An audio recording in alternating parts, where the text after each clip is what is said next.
नमस्कार मंडळी, आज मी ज्ञानेश्वरी या पवित्र ग्रंथामधील अध्याय 6 ओवी क्रमांक 1 ते 30 यांचे पठन करणार आहे. अध्याय 6 आत्मसंयम योग.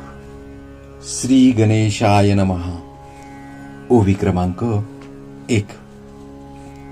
मग राया ते म्हणे संजयो, तोची अभिप्रावो अवधारिजो, कृष्ण सांगती आता जो योग रूप.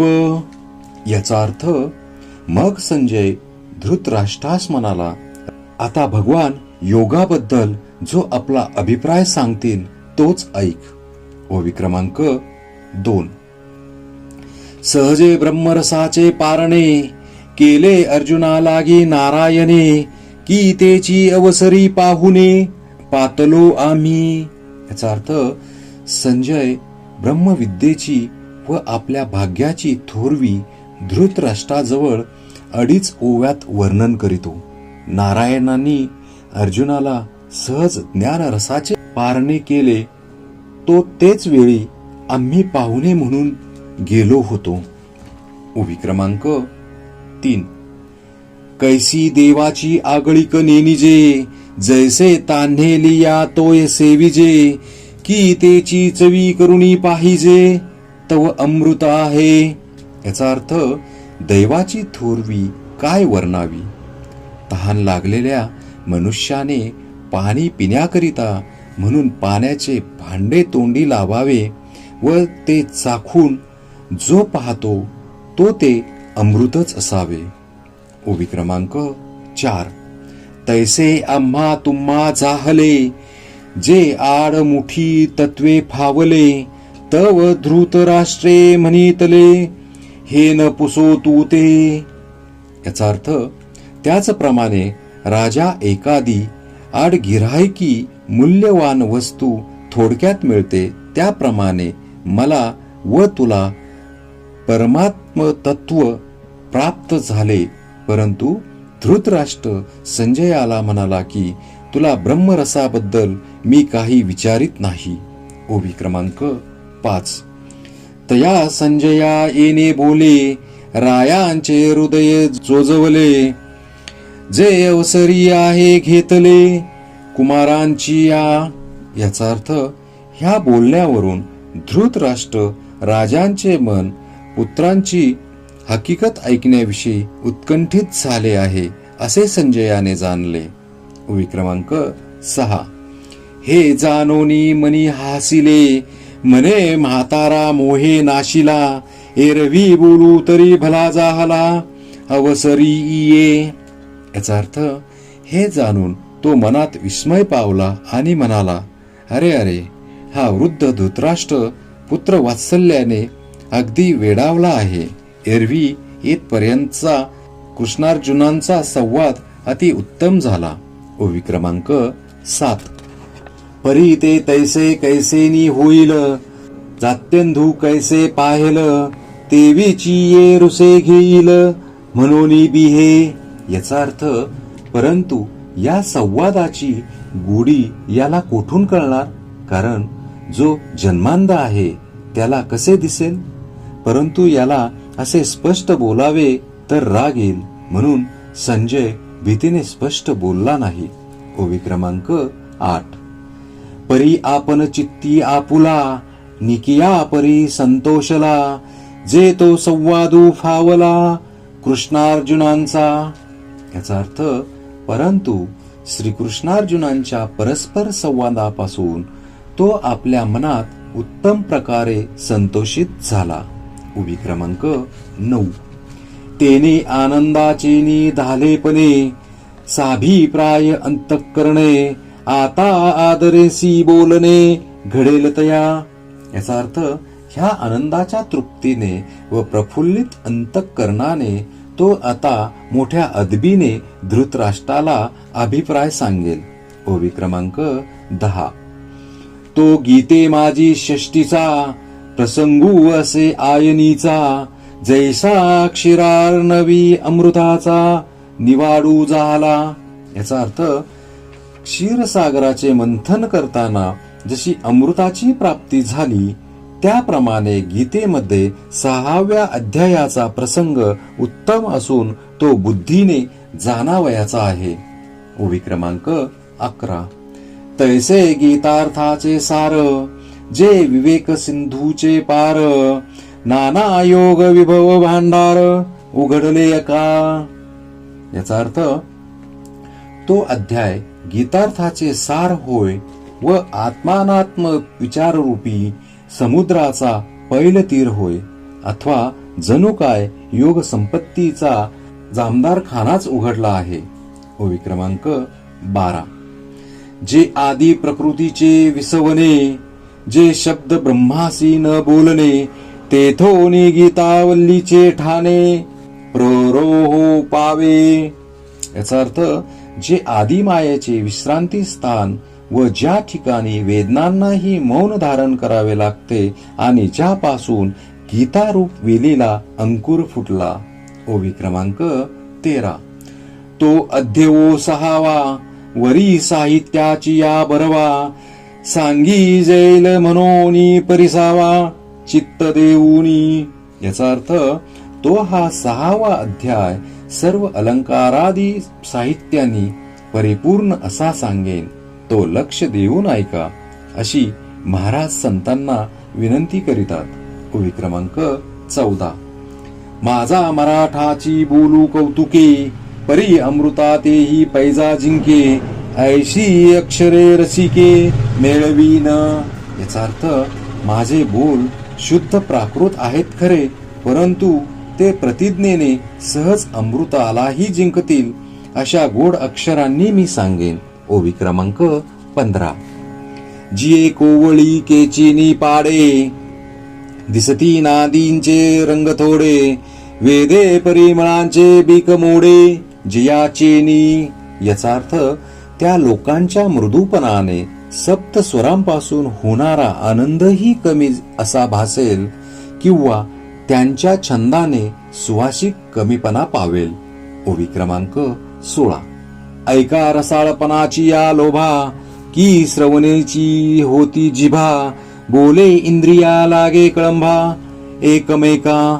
याचा अर्थ पहा की गोडीच्या आशेने कानालाच जिव्हा फुटतील व इंद्रिये आपापसात भांडण करू लागतील. का भांडण करतील तर. ओवी क्रमांक 17. सहजे शब्दू तरी विशो श्रवणाचा, परी रसना म्हणे हा रसू आमुचा, घ्राणासी भावो जाय परिमळाचा, हा तोची होईल.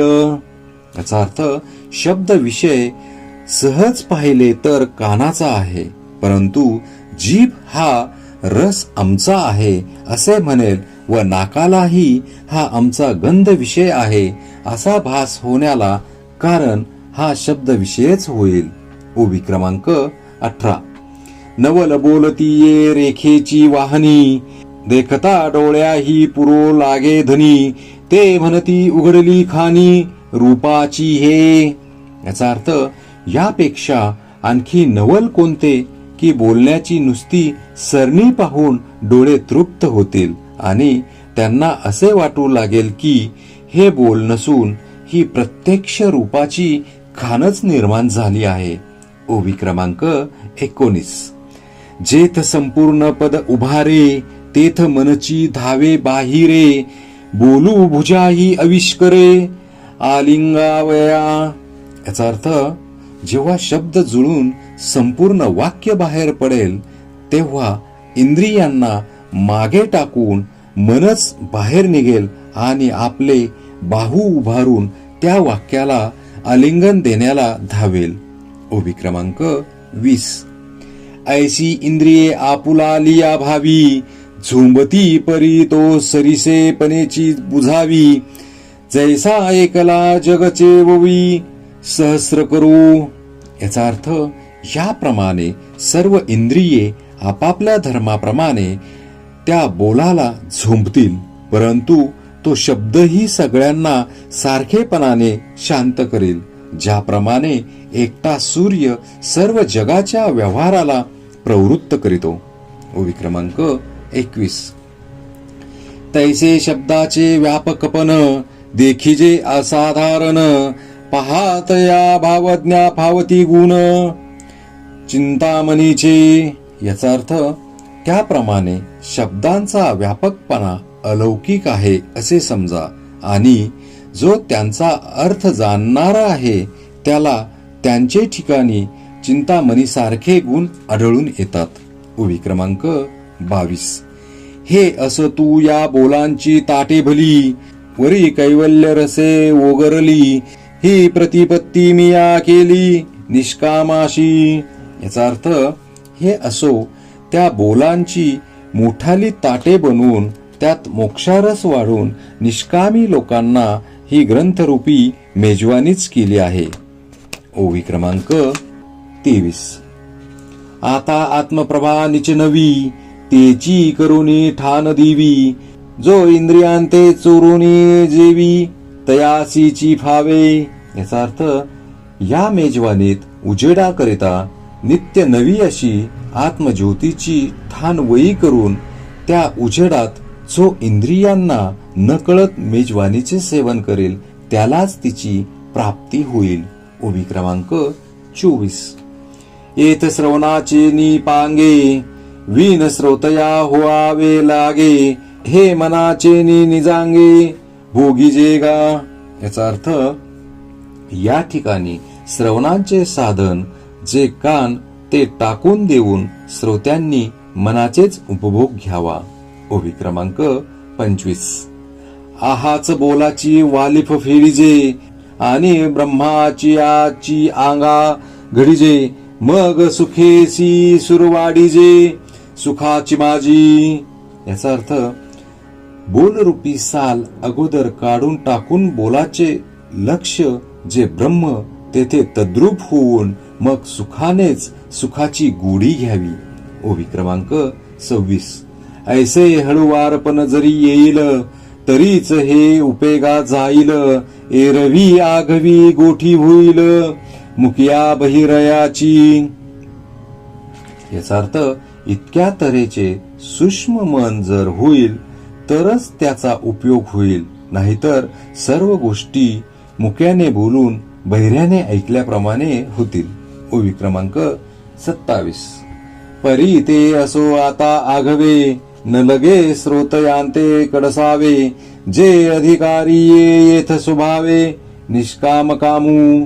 याचा अर्थ परंतु ते प्रतिपादन आता असो श्रोत्यांची चिकित्सा करण्याची ही वेळ नव्हे. सामान्यतः जे निष्काम पुरुष असतील तेच या मेजवानीचे अधिकारी आहेत. ओवी क्रमांक 28. जिही आत्मबोधाची या आवडी केली स्वर्ग संसाराची कुरोंडी तेव्हा चुनी येथीची गोडी नेनती यानिक. याचा अर्थ ते निष्काम कसे म्हणशील तर ज्यांनी ब्रह्मज्ञानाच्या आवडीने स्वर्ग आणि संसार यांच्या प्राप्तीची ओवाळणी केली आहे त्याच्याशिवाय इतरांना या बोलाची गोडी कळणार नाही. ओवी क्रमांक 29.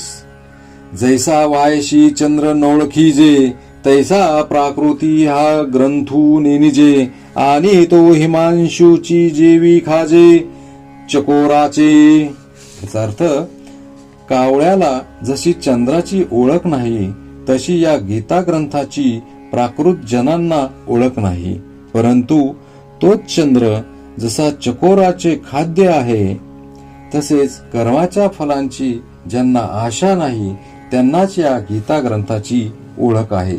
ओवी क्रमांक 30. तैसा सज्ञानासी तरी हा ठावो आणि अज्ञानासी आन गावो म्हणून बोलावया विषय पहावो विशेषू नाही. याचा अर्थ तसेच जे ज्ञानी आहेत त्यांना हा ग्रंथ म्हणजे विश्रांतीचे स्थान आहे आणि जे अज्ञानी आहेत त्यांना परक्या गावांप्रमाणे आहेत म्हणून या विषयाबद्दल विशेष बोलण्याचे कारण नाही. श्री संत ज्ञानेश्वर महाराज की जय.